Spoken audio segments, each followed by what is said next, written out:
Okay, magic makers. Today I have a lovely lady. I've been following her on Instagram and I love when I follow people who put out information that I can understand. Like I don't need to go Googling words or anything. It's just very matter of fact to the point that I'm like, you know what? I love it. And you know what? I think I can do this without feeling like I need a PhD to get it done or 500 steps to get it done. And that is what my next guest brings to the party. Her name is Jade Etter. She's from the Resilient Gut, and we're talking gut health today. There is so much BS out there about gut health. Like it's just because I remember hearing about it about 10 years ago. And now I feel like everywhere I turn, someone's talking about probiotics and IBS and this and this and this. And I'm like, I need to have someone who can like cut through the bullshit for you and like just figure out what the hell it is and what do you need to do about it. So welcome to the show, Jade. Thank you. And I could not agree more. I am a gut health expert. I've been practicing in gut health for quite some time, and I have my own personal kind of journey that maybe we could talk about. But there are Yeah. even times because of the information overload on the internet that I even question. And I'm like, do I have this wrong with me? Exactly. I feel like ever since I don't know when they allowed drugs to advertise on TV, and they're like, "Do you have this?" Like all these things, you're like, "Oh, I think I have that," and then all of a sudden you're like self-diagnosing anything. Right. Yeah, exactly. Actually, this is a little bit of, I digress just a little bit, but when I was actually practicing in family medicine before I went into gastroenterology, I actually had a woman come into the office.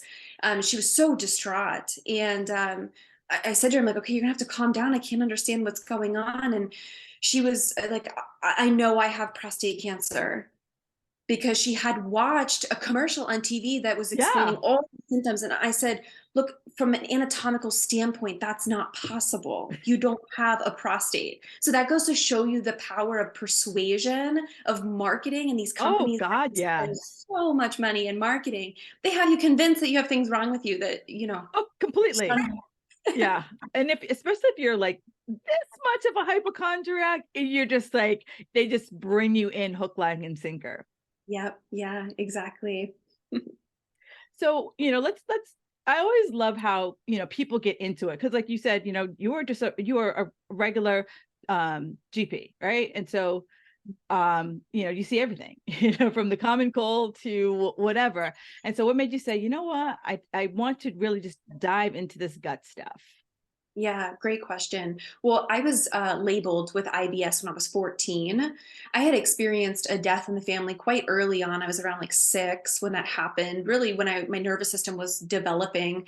So, secondary to that and kind of not getting like the help that I needed, I ended up developing like diarrhea, constipation, bloating, like all of these things. And I went through the gamut of testing and I was young Mm, at that point, labeled with IBS and basically told this is the way it is. This is normal. Everybody has that. right. So I knew at a very young age I wanted to go into medicine because I wanted to help people to not feel the way that I felt. Right. I was struggling with those issues because I very much felt that I was just like misunderstood. I was not Mm, heard. I was just told, you've got anxiety, go on medication. You've been through something traumatic. So it was very clear to me that I wanted to go into medicine. I just didn't know what avenue I wanted to take. right. Uh, I did a rotation when I was coming out of school right before I sat for my medical boards. And I went through general practice and I realized, oh my gosh, so many issues stem back to people's guts and Mm, the types of foods that they're consuming and the lifestyle in which they're living. And it became very apparent to me very quickly that gut health was where I wanted to be, that I felt I could make a massive impact there.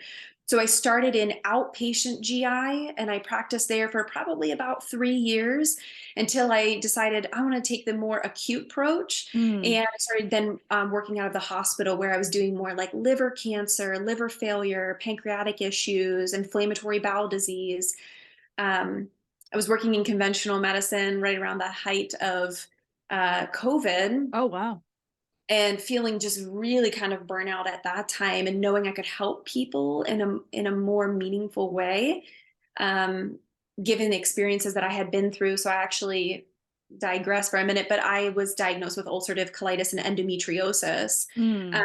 and I was on immune suppressing drugs. I was getting IV medication every 8 weeks. Ooh, And I decided there's got to be another way. I'm yeah, like, at for this point, was sure. really young.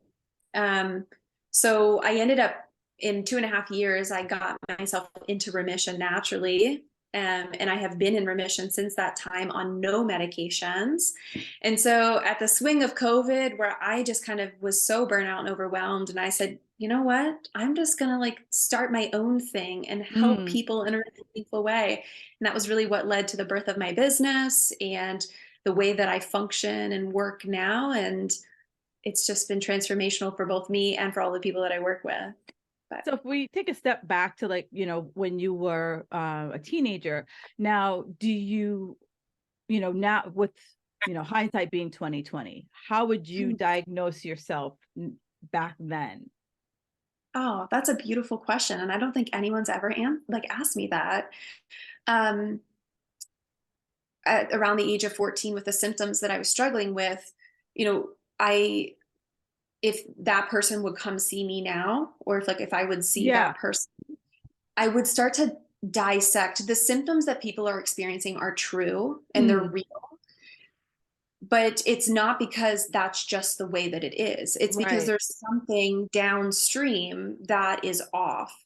And so at that point, like if I could go back in time, I would have done a microbiome analysis for sure. I would have had a Right. stool sample done to show me like what are the bacterial concentrations in my gut? What are my inflammatory markers? I would have had a conversation with myself about how important it would be to get rid of inflammatory seed oils from my diet Right. and focusing on my sleep and getting some therapy. Mm. And that's true for so many people. Everybody, I feel like 90% of the population has had something traumatic happen in their Oh, life, for and we sure. just sweep it under the rug. That's normal. Everybody goes Right. through traumatic things. It's not normal, and your subconscious mind does not perceive it that way. Yeah. Yeah. And I liked how, you came at it from a let's see what we can do nutritionally versus go to CVS and buy some Imodium and buy this, buy that. It was like, let's systematically say what's actually are you taking in that might be contributing to whatever's going on with you till we figure out whatever's going on with you. Yeah, you don't have a Metamucil deficiency. Right. That's what I No. always tell my clients is like, you don't have a supplement or a Mm. prescription deficiency. You weren't born with that. Right. So even if you go on those sorts of medications or supplements to help with your symptoms, what happens when you come off of them? Right. If the symptoms Or come as a right, physician, you're like, I'm going to give you said supplement until we figure out what the yeah. problem is. My goal is to band-aid it, but eventually the band-aid has to come off. Exactly. Yeah, exactly. Supplements prescriptions are only band-aids if you're not doing the really deep dive and working on the lifestyle. Supplements supplement the Right. diet. They Right. supplement your lifestyle. They Right. don't replace. But if you still have like a shitty nutrition, stress to the max, not dealing with in your instance, not dealing with said trauma, it's just going to be this like vicious circle that just will always continue to like Mhm. spin around.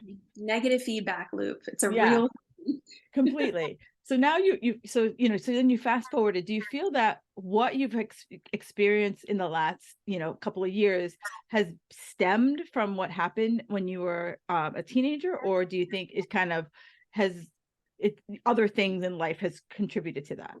Yeah, no, absolutely. So I use the analogy with a lot of our clients, like the bucket analogy. So Mm. you basically have a bucket, and there are things that put water into your bucket. But eventually you take in so much water that your bucket starts to overflow. And Right. that overflow is physical manifestations, symptoms for Right. people. So by the time you're feeling symptoms, so much water has been poured into your bucket, and that's coming from your nutrition, your lifestyle, your lack of sleep, your stress, underlying Yeah. infections, environmental toxins, right? So for me, when the symptoms started at the age of 14, the water was being put in the bucket since the age of 6. It Right. just took that much time for me to finally have that physical manifestation of it. And then Right. the fact that nobody took the time to explain to me why I was dealing with those symptoms Ah, over about a 10-year period of time, the bucket just kept overflowing, overflowing, overflowing. And I was told that was normal and just take some fiber and take a probiotic and it'll mm, go, you know? That then it progressed into an autoimmune disease because I wasn't addressing the inflammation. And after a while, that starts to activate genes in your body. So that's the term for that is epigenetics. yeah. So yeah, the mismanagement of my IBS at 14 definitely is what led to that autoimmune disease then in my 20s. And endometriosis is really just a subset of inflammation in the body and an Right. unhealthy gut. So yeah, very much connected. And so, just for edification, most people think endocrimisiosis. Why can't medical words be like simple as cat? Latin. Exactly. Um, most people think that is primarily a um, gynecological problem Yeah. versus a more uh, connective tissue Mhm. issue. Yeah. Yeah, you want a little bit. Okay, let's talk about how it's related to the gut. We could do Yeah, a okay. We could do a whole podcast I, on I, just I, this. I like, So I'll keep it I short. know I just like I know the paw of the cat just came right out of the bag and it's just squiggling and for sure we could totally do a deep dive on endometriosis because I think that's another big underlying issue that for I know for a lot of my clients have been like take some Advil Yeah, yeah, it's terrible, which is and only we're going to gut and perpetuate the problem right even more. take some Advil and relax. Yeah, so there's certain bacteria in the gut that are capable of making an enzyme, and that enzyme is known as beta glucuronidase. And this enzyme actually takes estrogen that's in the bowels that you're supposed to be excreting in a bowel movement and actually shuttles it back into circulation. Hmm. So it's actually causing women to reabsorb estrogen, which creates an estrogen dominance picture, which is Yeah. why we're seeing endometriosis and breast cancer on the rise. But that these women Ah, who are developing this are BRCA negative. So, BRCA being like the breast cancer gene. There was this question about, like, why are all these women getting breast cancer all of a sudden and it not being genetically driven? Well, this is yeah, one of the major reasons. And it all kind of comes back to your nutrition and your lifestyle because estrogen or any hormone in the body goes through metabolism in the liver and then gets spit out into the bowels and we excrete it in a bowel movement. right, If you're constipated or you're not going to the bathroom, you're reabsorbing all those toxins right back into circulation. If you have an unhealthy gut and the bacteria is not balanced, what happens? You create excess of this enzyme. Estrogen goes right back into circulation. So you can see how you cannot isolate these different parts of the body or these different disease processes. They are all connected. And a lot of it comes back to how are we detoxifying our body? And our yeah. digestive tract is the number one source for that, in addition to sweating and then urinating. Those are the three detox pathways of the body. Yeah, and it's I know this is a gut health, so we're going to take a detour. I'm going to tell you we're going to take a detour, and then we're going to get back on the road. We're at a rest stop. We had to pee, so it's I think it's very interesting because one of the common questions that I ask my clients, and I know you have to given what your practice is, I ask them like, so how often do you poop? And it's really interesting how many people will tell me that maybe a couple times a week, and I'm like flabbergasted. Yeah, yeah. The accepted within the medical community, it's accepted to go to the bathroom once every 3 days. However, I do not agree with that because, No. as I said, we are inundated with so many toxins Mm, from, like, the products that we use, environmental toxins that we're coming into contact with, having an unhealthy gut, heavy metals, our drinking water is just terrible. So when you think about all of that together and the amount of load that is going on the liver, we need to be clearing out our system oh, for daily. sure. We have to be ensuring that we are having a bowel movement and we're clearing the system. So I'm going to take another detour because it leads me here. Sorry, guys. So people are going to hear that and they're going to be like, "Well, Jade, shouldn't I just do a cleanse or some type of detox? I mean, why do I have to poop?" Yeah. Oh gosh. Well, don't get me started on all those TikTok Oh, trends. yeah, Drink. you and I can be on. We could be here for hours. So I'm assuming if your listeners also kind of feel the same way, I'm sure you've educated them on that, but you have to be careful with some of the information that you're consuming on the internet and whether it's actually reputable. I have, when I was practicing in conventional medicine, actually took care of some young individuals in liver failure from taking a plethora of supplements or going through these cleanses and detoxes. Okay, so everything has a repercussion. So you have to Mm, think about it. But why would okay, about the detox? Because it's not sustainable and it is simply a band-aid. And I'll be right. honest with you, most of the time it doesn't work. Yeah. Just causing yourself more harm than good. And if you're going to put yourself through some sort of like, I've had people come to me and they're like, well, I put myself through a colonoscopy cleanse, just to clean the system. Okay, well, what happens when you go back to eating the same way and living the same lifestyle? Are you going to cleanse like every month? The other thing too is when you do that, you desiccate your Oh, microbiome. yeah. It's almost like taking an antibiotic. You are wiping the system. And we know that from 1 7-day course of an antibiotic, it can take upwards of 2 years for the microbiome to rebalance from that. Wow. I Then you knew. put on chronic antibiotic use because they're inappropriately prescribed, Oh, yes. you know and so then that leads us down to this road of like overgrowth and food sensitivities and yeah. Yeah. No, and I like that. So this is a great little segue. So everyone here has heard of gut health and they've probably either Googled it or watched a TV commercial. So how would you in a nutshell say what is gut health? Oh, I love that question. Gut health is life. So your gut is a hollow tube inside of your body, and really your gut is deciding what is essential for life and what is not. We as beings are made up of what we absorb through our gut. Okay. So you can Mhm. think about your gut as like a cheesecloth. It has these tiny little Ah, pores in it. And it's allowing the good nutrients, the vitamins, the minerals, the amino acids to come through into the internal environment, and everything else stays external. Inside that hollow tube is still external. It's never entering inside of the system. So it goes the whole way through the length of the digestive tract, and then you eliminate it in a bowel movement. right. Yeah, your digestive tract is your life, and it is a protective barrier that's deciding what's internal versus external. So basically, it's like the cup of nutrients. So as I'm taking things in, it's deciding, yeah, we need this, we'll pull it out, and anything we don't need, it shoots down into waste. Exactly. And there's different parts of the gut that perform different roles, but all which are necessary to keep us healthy. So for example, like the first part of digestion happens in your mouth. This is why you need to slow down and actually chew and enjoy your food. It's the first part of carbohydrate digestion happens in the mouth with the saliva. Then when you swallow, it travels down the esophagus, which is basically the transport tube. The only function is to take that food and get it into the stomach. Right. The stomach is responsible for breaking down food in this acidic environment.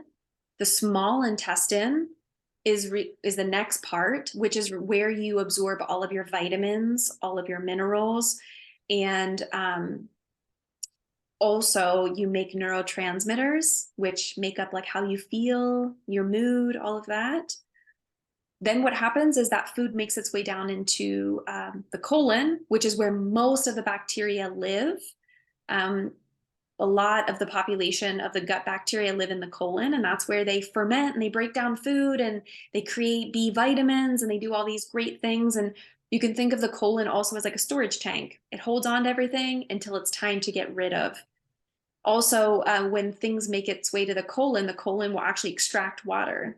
So it takes water, and that's what forms your bowel movement into that like formed log that you see in the toilet. Okay, so by taking the water out. So if you have diarrhea, it means things are moving through too quickly. The colon doesn't have time to actually extract water from the debris. Right. So, so you talked about, I'm going to work our way backwards. So we all know what poop is, right? So there is the Bristol stool. Yeah, Bristol stool chart. Right. And Mhm. so if you, all right, let me write myself a note to include that as a link in the show notes, because some of you are probably like, I've never categorized my poop before. So Yeah. so the Bristol stool, is that still a good way for people to like take a peek in the toilet and be like, how does it, how am I doing? Yeah, I think so. It helps to just like, especially when you're like first starting out on your gut healing journey, it's a visual representation of what is actually happening inside of your body. I tell people not to obsess over it though. Yeah, Like we don't. There are fluctuations in what your stool looks like depending on the foods that you're consuming. If there's more dietary fiber, but yeah, you want to fall somewhere in the middle. You right, don't want overly loose, watery stool because you're losing lot of water and a lot of minerals. We also don't want to be on the other end, which is constipation, because then you're right, putting a strain on the colon wall, increasing your risk of diverticular disease, colon cancer, etc. So you just want to be in the happy middle. right. And so for those people who like are, facing constipation, one of the biggest things, the first step is always water, how much water you're drinking. And the second step is how much dietary fiber are you taking in. Beside those two things, other than seeing a medical professional, if it's a thing, Mhm. what are other things people can, pay attention to when it comes to constipation? Yeah. One of the biggest things is, and I know you had said about like what can you do at home, but assessing the type of bacteria that are present and in which concentration. Because if you have a lot of methane producing bacteria in your gut, even though we know dietary fiber is great, when Right, you increase the fiber load, these methane producing bacteria actually feed off of that, right, produce more methane gas, which slows down the motility of the gut and increases the risk of constipation. So if you're doing all of these really great things and you almost feel like it's backfiring on you, or you're not seeing any improvement, then I would say, hey, like, maybe you really do need to consider like looking into the bacterial species. But right. sleep is a big one. Yeah, huge. Making sure that we are sleeping. I would say the other thing too, which probably isn't talked about a lot, is allowing enough time in between your feedings. Yeah. Yeah. So A lot of my girls come from I must eat 5 meals a day, even though I'm not hungry. And so it's really kind of like letting them know, like, you might feel a little hungry. It's okay. yeah, yeah. From a digestive standpoint, we don't want to be snacking and grazing. Yeah. Uh, we need to have at least a 3-hour window in between our feeds to allow for the migrating motor complex in the gut to actually clear out food and bacteria. So over snacking can be a reason for why your weight is stagnant, why you're bloating, why your bowels are not moving efficiently. So it's great that you're talking with your clients about that. Yeah. Okay. So now we started from the bottom. So now you mentioned, which I thought was very interesting because I just learned something here, that when we talk about the bacteria, most people think the bacteria is in the stomach, but you are like, no, most of the bacteria part happens in our small intestine. So when Mhm. we hear about probiotics, prebiotics, blah, blah, blah, this is all happening in the small intestine. Yeah, it's happening in the small intestine in the colon, but majority are in the colon. And the reason for that is because we have a pH gradient in the body. Mm, So your stomach is very acidic. It's right. like a 2.5, which is the defense mechanism. So when you eat food and you're bringing in bacteria on your food, it falls in that acidic environment and dies instantly. Gotcha. Also how we unravel our food into these small little particles that we can extract nutrients from. So then as you make your way down from the stomach to the small intestine, the pH becomes a little bit more basic. So now we're talking about like a 6. And Right. then if you get to the colon, it's more like a 7 to 7.5. That is optimal living environment for bacteria. Gotcha. This So is go for it. Well, I was going to say this is why like some probiotics actually are called enteric coated. They Mm, have a a coating on the outside of them that allows them to withstand the acidity of the stomach so that they can make their way down into the small intestine, and then they break open and release those bacteria. Because if that capsule falls into the stomach and breaks apart, it's going to instantly kill those bacteria. And Right. then you're literally just wasting money. Right. So now with that, with that said, many of us have been told or researched that we need to be, focusing on having either probiotics, prebiotics, some other type of biotics. So let's break down what the varying things are, and should people be self-prescribing? Ah, I love this question. So probiotics mean pro-life. Okay, so probiotics means bacteria, right? These are living organisms. So exactly like the same bacteria that are living in your gut that are helping you to create all these wonderful things to stay healthy. So probiotics are just capsules that contain these living bacteria. Prebiotics are fiber, and you can think about that as pre-life. So pre-life, what do you need to keep life alive? You need to give them food. So prebiotics are the food for those living bacteria. And so usually they're recommended to take together, because if you're taking these bacteria, but you're not feeding them, they're not going to survive. So that's why there's the recommendation to take those together. It's almost like watering the garden and giving it soil at the same time, sort of deal. Now, when I feed said bacteria, am I feeding both good and bad? Yes, Okay. yes, you are. But with that being said, when the gut is healthy and you have a very robust, healthy ecosystem, the good bacteria outcompete the bad. Gotcha. So, based our microbiome is determined in the first 3 years of our life. Oh, wow. And that is from breastfeeding from mom, and the bacteria on her skin, the people that touch us, then we touch things and put them in our mouth. That's how we determine what our microbiome is. That's why everybody's microbiome is unique and different. So is it as for someone who has a baby, you want them to kind of be around a lot of different things to kind of help really strengthen that microbiome. Yeah, you're doing a disservice to your child if you are not exposing them to different people, different objects, to the soil, because we know that they're soil-based organisms that also like correlate with life. So, with that being said, we come into contact, and our microbiome does have more opportunistic bacteria in it. Mm, But whenever we're healthy and we're living a really well-rounded life, those good bacteria will outcompete the bad.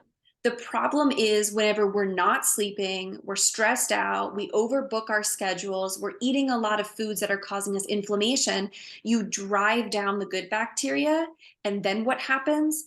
The opportunistic bacteria, they take advantage of the opportunity and right. they overgrow. That's when Got- they become a problem. Gotcha. Yeah, when you take prebiotics, it feeds both, but that's okay because the ecosystem is in balance. Right. So it's basically, a lot of a lot of the people who are listening and thinking like I have stomach issues is because there is a higher percentage of the bad bacteria that's has taken over. And so if someone's listening, they're like, well, how do I know if I have bad bacteria? So how would someone be like, okay, this seems interesting. How would I know I have problems? Yeah, I would say look at the physical manifestation, look at the symptoms. And I think some people think that's just isolated to like bloating and diarrhea, but that's Right. not true. I would say like here's the most common things would be bloating, fatigue, brain fog, Mm, diarrhea or constipation, acne, eczema, allergies. That's a big one. Like environment, people like having like allergies that seem to like have just started. Like I didn't have allergies as a kid, but now all of a sudden I'm like having allergies and my nose is all stuffed up. That mm, would be food sensitivities. Like I eat and then all of a sudden I'm like, oh, like I don't feel very good after eating that. So again, like thinking about like, are these symptoms that I'm experiencing actually normal? right. And it's so, most of the women who are listening to this, they're over 40. And so some of the things you just described have also can be contributed to menopause, just our hormones are getting buck wild right now. And so it could be, God forbid you're in like the perfect storm and you have both going on. The thing with that too is as you're going through menopause and you're feeling those hormonal fluctuations, um, they estrogen and progesterone, they affect the digestive tract differently. Yep. And so progesterone actually slows motility. And so when you start to see a surge of that, you can start to see changes happening within the bowels, which can actually drive some of those symptoms. Yeah. And again, and I'm sure you talk about this with your clients, but any symptom related to menopause is not normal. It's No. not normal because our body was not designed, we were not designed to have dysfunction. That's a normal part of a woman's kind of process through life. And we should be able to enter into menopause beautifully. We should be able to make that transition and not be inflamed and feel like everything just all of a sudden like went to hell. Right. Exactly. And so we talked about prebiotics, probiotics. So you're like, am I someone, or do you feel people should take them? Oh, that's a great question. Well, I'm a food first kind of gal, and Mm, that's kind of the way that I practice. So I always say we can always get it through our nutrition versus spending money on supplements, right? The other thing is you have to be careful because there's so many different types of probiotics out there. mm, That gets confusing for people too. It's like soil-based yeah. probiotics, the stuff that you're going to find in Activia that you asked me about earlier. Yes. So you have to be careful with that too because it really just depends. Like your microbiome is different than mine. So you might do better with one that I might feel terrible on. And some people, what I've actually experienced is that somebody will come to me, they're on a probiotic, and then when we do stool testing, they're already extremely high in that species of bacteria. Right. So it's like, are we causing more harm than good? Right. Now, when you say food first, because I mean, I even as of yesterday, when my husband went to the doctor and his doctor tells him to have yogurt for probiotic, um, I knew this was coming, this question. yeah. So, someone's like, okay, I'm not going to pop pills anymore. What are some probiotic foods that aren't Activia, that I can just start to incorporate into my diet? Mhm. Well, let me tell you what my gripe is with Activia or a lot of these yogurts. They are just loaded with sugar, Mm-hmm. loaded, which is going to cause you blood sugar dysregulation and put you on a roller coaster. So, hello, mood swings, acne, anxiety, etc. So, if you're gonna do yogurt, which is a fantastic option, it needs to be a clean, unflavored, super natural. So you can do if you can do just plain like grass fed like milk type yogurt. You can do coconut yogurt, cashew, but it needs to be clean source. So look at the ingredients. Other foods, sauerkraut, Oh, I love sauerkraut. kimchi, pickles, olives. You could do like pickled red onions, pickled beets. Gosh, there's so many options. If you're tolerating gluten, sourdough is an option to get some supplemental bacteria. Kefir or kefir, Yeah, tomato, I I don't know. know. I know. It's definitely one of those, like, you're like, did I say it right? And someone's like, like, yeah, it's definitely a tomato word. Yeah, yeah. But yeah, that's kind of where I would start. Yeah, no. So basically, for the fermented foods are Yes. a good place to start. So Yes. now we're talking prebiotics, we talked probiotics, and now we're moving up. And so one of the things that, as you age, your just digestive fire starts to get extinguished. So when I mean digestive fire, I'm talking like the acid, right? She talked about, when I eat the food and it goes down my esophagus, it lands in the fire pit. And the fire pit, burns off all the things we don't need. So some people lose the acid in their stomach. Is there something that, is it just a fact of aging, or just a modern life? Both. So the threshold is 65. So whenever individuals reach 65, just across the board, we start seeing stomach acid slowly starting to reduce as a process of aging. But up until that point, we see acceleration of that, of the stomach acid reducing, linked to chronic stress. Mm. So as you are chronically stressed, you start to down regulate the amount of acid that's getting pushed out into the stomach. The second leading cause for low stomach acid is having an H. pylori infection, which is a bacterial infection that lives in the lining of the stomach. And the way that it survives in the stomach is by reducing the amount of acid that is in there. And if you, how would, other than clearly a test, Mhm. is there any kind of like symptoms that might be like, I think that might be my problem? Any Yeah, symptoms people might have?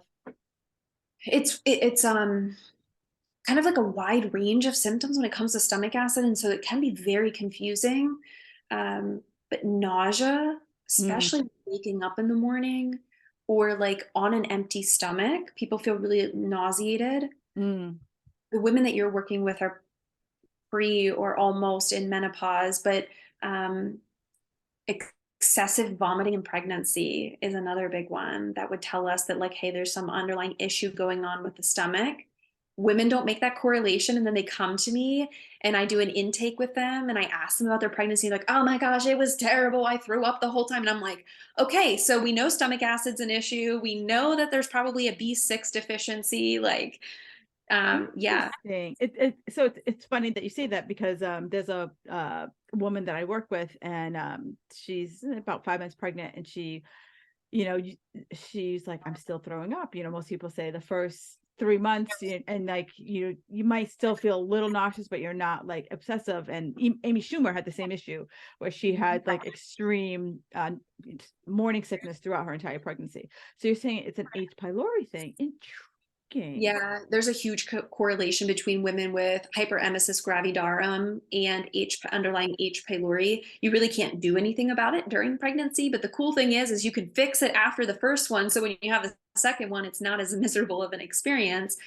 The other thing with that is because that gives us an indication, then you have to start thinking about when the stomach acid reduces, that person is not absorbing the nutrients from their food Right. that it should be. So then another big connection for those women with vomiting during pregnancy is you start thinking about vitamin B6. You start thinking about carnitine, which is going to be extracted from like red meats. Yeah. And you also start thinking about CoQ10, those three levels. So that would be something I would say. The other thing that you can do during pregnancy, and again, consult, this is not medical advice, go Right. consult your GYN, but is ginger. Yeah. Ginger has been shown to be safe in pregnancy. Ginger actually helps with the adhesion of H. pylori. It helps with motility. It'll downregulate nausea. So there's a lot of good benefits to ginger during pregnancy.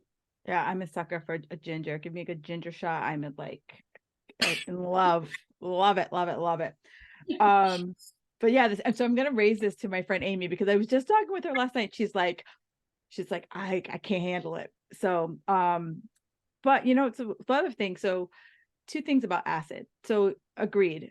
For a lot of people, I think the low stomach acid is stress related. And we think stress is more of like headaches or other issues versus I can't digest my food and I feel nauseous, like that. Just like that correlation, you think it's like, I guess I shouldn't have blueberries anymore. Like that's the first thought, not like I'm stressed like a mofo and I should just manage my stress. Yes. The other thing is heartburn, right? So a lot of people will be chronically prescribed or recommended, just take some Prilosec or just take some Zantac, and forever. Yeah, it's a shame. PPI is widely overprescribed, and especially in that population of that 65 and older. If you go to a nursing home in America, almost everyone is on a PPI, which is such a disservice because we know that those people actually have the opposite issue. The reason why their stomach hurts, the reason why they're experiencing bloating after eating, and all of these vague symptoms is because they don't have enough stomach acid. And so when we put them on PPIs, we're only further perpetuating the issue that they already have. And then you're putting people at increased risk of vitamin and mineral deficiencies, which then leads to weakening of the bones, which women in menopause are already at an increased risk of because the estrogen is Right. dropping.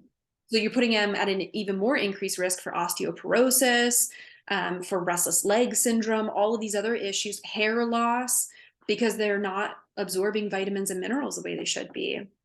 Right. So now if, so someone listening to this is like, oh, my doctor has had me on Prilosec or whatever for a million years. Is there a way off? That's so funny. I just offboarded a client yesterday who was taking PPIs for over 5 years. And after 6 months of working together, she's completely off and hasn't had an episode in over like 4 months of reflux.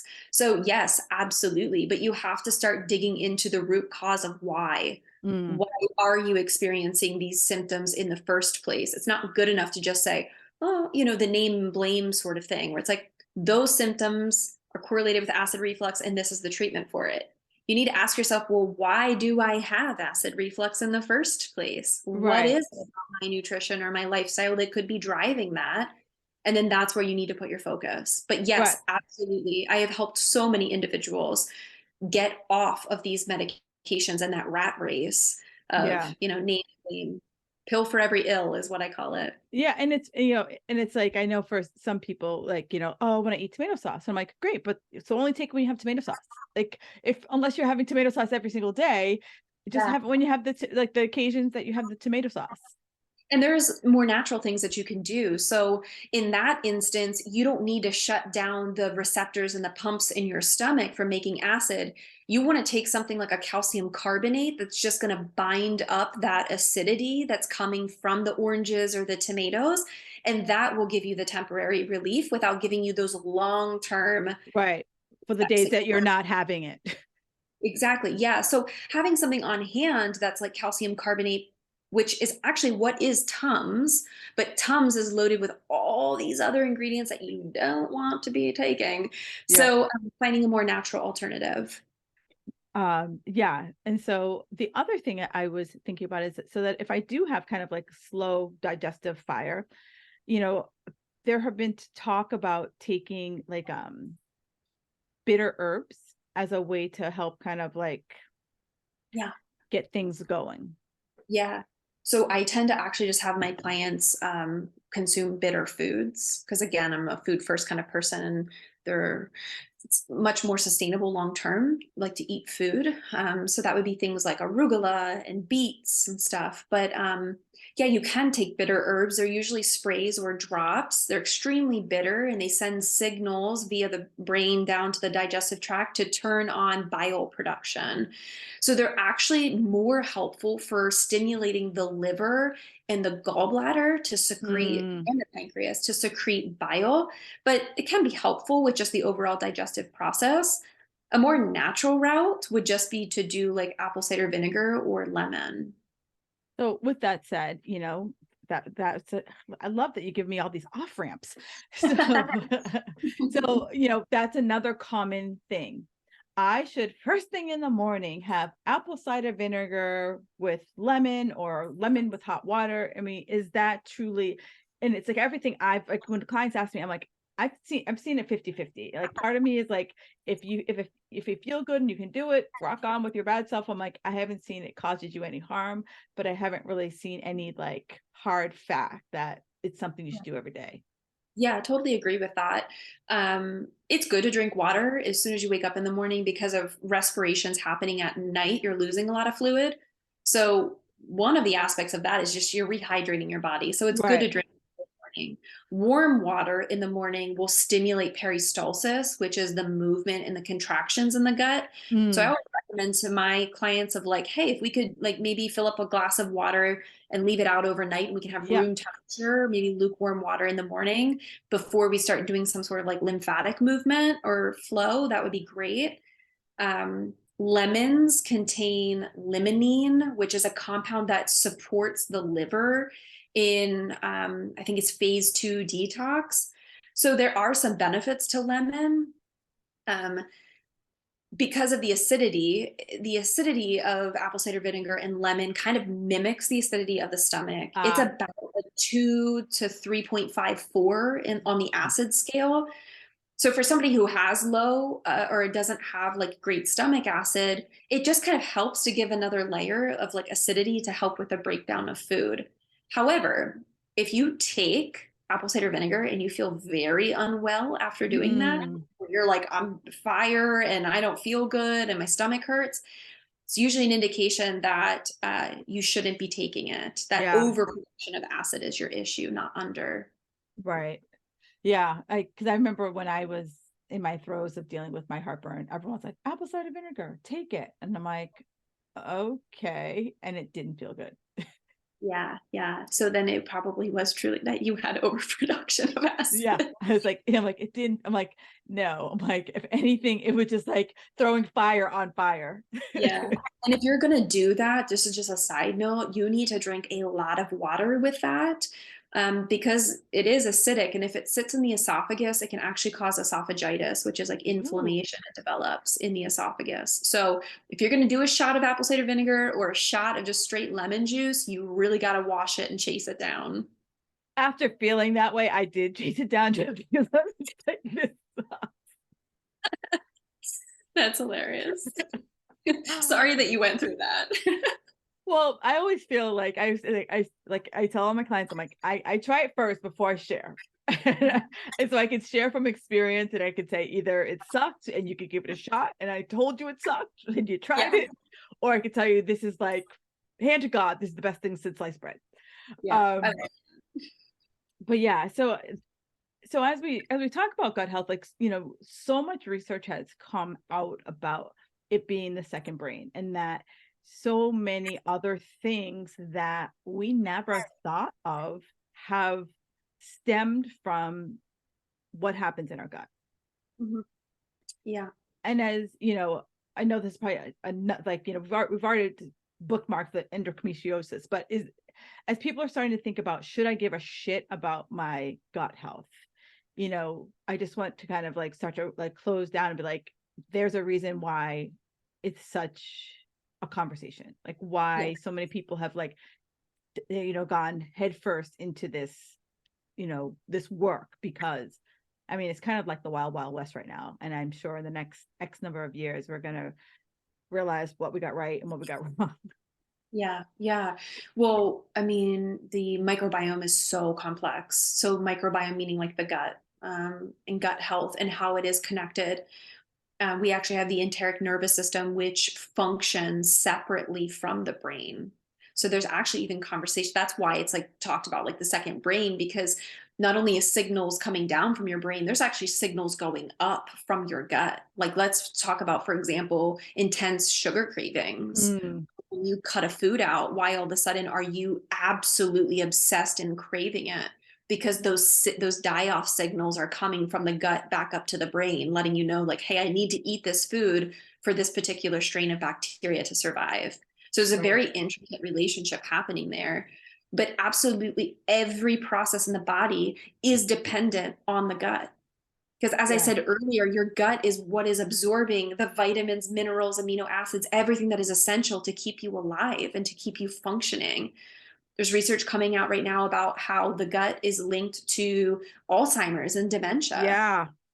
allergies, asthma, autoimmunity, infertility, hormonal imbalance. All of it is stemming from the gut, joint aches, being in an inflammatory cascade. So that's why people should care, because usually a lot of the symptoms that people are struggling with, you can chase it back to the gut Mm, being out of balance because of the food that people are eating or not eating and the lifestyle in which they are living. And a lot of that is driven by our society. yeah. No, and we started the conversation saying you can't out supplement things. Yeah. And we're ending the conversation where it's like many of us want to run away from our lifestyle. We don't want to look about being stressed. We want to look about not sleeping. We don't want to look about, swinging by for fast food or just not being able to eat enough because we're on said diet. And so, these little, like the little things that we talked about are just pebbles Mhm. as we try to build to our bigger rocks. Yeah. Absolutely. Convenience is a lot of what drives individuals because we are in such a fast pace life. Mm. We live in such a pace, forward thinking type of society. So it feels almost very unnatural for people to kind of go back to the way our ancestors lived, which is a very much more like intentional and focused on eating those whole foods, that we're growing ourselves. So it's a lot easier to take a pill. It really is. Oh, it is very easy to take a pill and not be like, hey, take for the 5 minutes there. Why don't you spend some 5 minutes extra in bed? The problem is what I think a lot of people, the point that people are getting to is that they're taking the pill and they're still not feeling better. No, not at all. And, it's seeking people out like yourself. I know that people like yourself or other functional practitioners out there, your insurance might not cover it. And I get that. And I totally understand that. However, I think about how much have you just thought cycles about whatever's ailing you? How much have you spent on said supplement only for it to just either pee or pooped out of you and didn't do a damn thing for you? Where if I just said, you know what, I need to bite the bullet and spend time with people like Jade or other folk that could just help me just nip this in the bud in a year or less. You making the decision to focus on yourself um, has a ripple effect to the people that live around you and also has the potential to make generational changes. There have been studies done on Holocaust survivors and that Mm. their offspring, based on the amount of stress that Ooh. they have been through from a physiologic standpoint, the genetics are different and changed in their offspring from the things that they have gone through, which tells us that generationally, the things Ooh. that we go through, we can pass on to our children. Ooh. So if you make the decision, which I know the women that you're working with are 40 or above, but for me, I'm working with more like 25 to 45 or 50. I speak with them a lot about you are at a pivotal point right now where you can make Yes. a difference from a biology standpoint for your children, but then also the type of life that your child, the environment that they grow up in, and the nutritional things that you feed them, and how the first 3 years of their life it determines their microbiome. So, like all these practices, like you have the chance to change the life of somebody else, and that is powerful. No, that is very powerful because I had another guest talking about how, you talked about how our microbiome is developed in our first 3 years. And then I had another guest talk about how our whole subconscious psyche is like kind of baked by the time we're 6 years old. So if you think about, if you always heard someone talk about, oh, we just have bad stomachs or, oh, we just are this, it just gets cooked in there. And Yeah. so if you now start to, I think about things I've learned about now that had I known 10 years ago, I probably wouldn't have half the shit that I had to unpack. Had I Right. had I known 10 years ago, I would have been able to start dealing with it up at an earlier age. Yeah, and that is powerful stuff too, because of the whole subconscious mind and how that develops. Children can't self regulate, they're co regulated by their parents. So, the environment, like parents get to choose what the environment is like in the home. And it is pivotal in the microbiome development and the brain development of children. So powerful stuff, but it's all connected. We can't separate one aspect of the life from another. The brain, the gut, they're all connected. Yeah. Inflammation This is goes down and it goes up. this has been really great. And I thank you so much for taking the time. And so I always ask my guests a couple questions. One, where can people find you on the socials? Yeah, we're most active on Instagram, and our Instagram is just at like the at sign resilient gut co. I'm sure you'll put that in the show notes. Yep. We're pretty active on there. We're constantly posting stories. We do like IG lives as a team. I have a dietitian on staff, and I also have an integrative nutritionist as well, all very highly educated with master's degrees. So that would be the first place to look for us. And then we also have a website. The cool thing about our website is we actually have a free quiz on there, which maybe some people would find helpful after listening to this conversation because you asked me, how do I know if I've got something going on with my gut? We have a free quiz on our website that actually, I think it's like a series of 6 or 10 questions. And then at the end, it'll actually, based on how you answer, tell you what the potential root cause is for you. And Ooh. then we'll send you an email. We've drafted out like some tips of things that you can start implementing right away to sort of help with that root cause that came from your answer. Ooh, I love that. I absolutely love that. So if you have any type of gut thing, I would for sure Yeah. answer that. And take that. And then the second thing I ask is that what's one thing that makes you feel magical?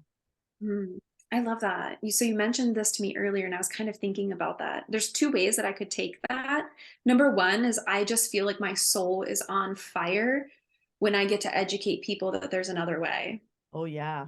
So that really, like, I am energized by my passion, and being able to do this and speak to people and help them advocate for themselves just like lights me up, because I've been there and now I know what it's like to be on the other side. The second thing is having my hands in the dirt. I am a flower Ah, gardener and I love, love, love cut flowers. And that just like helps to recenter me. And I feel very much connected to just everything that is when my hands are in the dirt. good. I love it. I love it.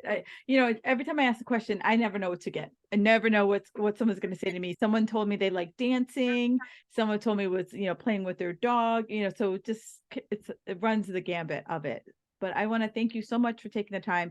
And ladies, if you have any of these, like just your stomach always just feels weird or you always feel bloated, take the quiz. You got nothing to lose. You got absolutely nothing to lose. You get a few tips, and then maybe you're like, you know what? I want to turn this around. And then you call Jade and she can help you turn it around. Yeah, exactly. Thank you. This has been amazing. I love conversational podcasts. Thank you for letting me share my story. Thank you for letting me educate your audience. I would love to do it again. Yeah, for sure. The endocrimisiosis was like, oh my God, we should talk about that because I know that's such a huge thing for a lot of women. Yeah, Uh, absolutely. all right, Jade, thank you so much for your time. Mhm. Oops.